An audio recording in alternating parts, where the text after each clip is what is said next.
Occupy Wall Street has raised enough money to abolish $11,236,570 worth of personal debt. What they're doing is something called the rolling Jubilee, where, like the financial institutions do, they're going around buying up debt, but the financial institutions would buy up the debt and then force your ass to pay up. Even if you're going to go bankrupt, you got all these other problems, so on and so forth. What Occupy Wall Street is doing, they're buying up the debt and they're abolishing it.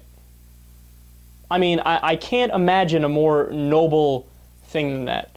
So we have a little video that they put together here. This was from a while back, before they even actually officially launched the rolling Jubilee. And listen to what they have to say. And again, man, I commend them so much. They deserve all the credit and praise in the world. The 99% is under attack. Since real wages haven't gone up since the 70s, we've had to use credit cards and debt to make ends meet. Meanwhile, Wall Street is making millions off these loans. They're getting rich by keeping the rest of us in debt and overworked. Wall Street has rigged the system against us. They committed fraud and still got bailed out. Walking away from their debts and leaving us to pick up the tab. They buy off our government, manipulate the interest rates, cook the books, and fake the paperwork. Also, they can profit from our monthly payments. The debts we have are not legitimate. We shouldn't be forced into debt to cover basic needs like healthcare, housing, and education. We need a jubilee, A clean slate, a cancellation of debts for the 99%. Here's how we're going to do it. In America, banks sell debt on this shadowy market full of debt buyers. Debt collectors then turn around and try to extort the full amount from us. That's where the rolling Jubilee comes in. It raises money to buy the debt. But instead of collecting on the debts we buy, we're going to abolish it. Poof. Shazam. Wow! The math is on our side. A little bit of money goes a long way. If we can raise $50,000, we can buy $1 million worth of debt and abolish it. If we raise more, we can abolish even more. That's the rolling Jubilee. We bailed out the banks, and in return, they turned their backs on us. We don't owe them anything. We owe each other everything. It's time for a bailout of the people, by the people.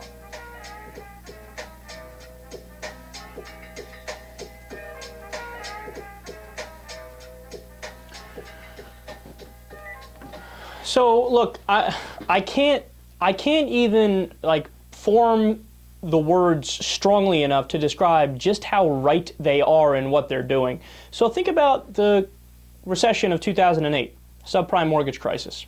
What happened? Well, like we said, the banks, financial institutions, they were giving out predatory loans to people who probably shouldn't have been getting those loans in the first place, right? And they had predatory interest rates associated with it. And you would get a ballooning interest rate, for example, starts out low and then explodes a few years into it. But it wouldn't matter to the company selling it because they would just sell it and then package it and sell it off to another company. So they already have their profit written down on the books, even though eventually it's going to evaporate later, right? But they don't care, so they'll give out these loans all day without having the requirements met, like making sure that the person has income or X amount of money down, so on and so forth. So think about how tremendous a scam this was. So Wall Street lends money out to us at predatory rates. We obviously can't afford it, and it was a predatory loan to begin with. So we have this crisis on our hands.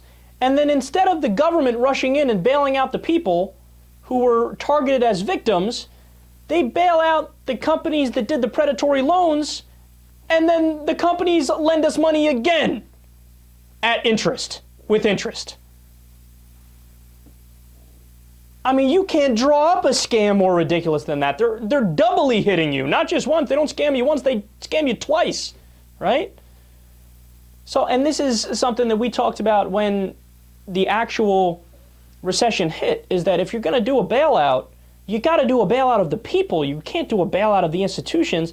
And especially if you do a bailout of the institutions, you can't do a bailout with no strings attached. Well, you're just going to give them a blank check, which is basically what they did. And that's why they turned around and bought private jets. They turned around and remodeled their offices. They turned around and gave bonuses to the CEOs who ran the companies into the ground. Because you didn't put rules associated with the bailout. No, we have a kleptocracy in this country. We have an oligarchy. We have a system where the rich tell the politicians what to do and they do it. Why? Because they bought them. They gave them money to fund their campaigns. So what Occupy Wall Street is doing, and they're doing 100% correctly, is they're saying, hey, you know what we'll do? All right, so we'll get in on the game too. How about that? We'll buy up debt, and then instead of force people to pay it, we'll abolish it. And we'll use the American people to get the job done. If everybody gives $1, well, guess what? That's $307 million or thereabouts. And that can buy up a hell of a lot of debt.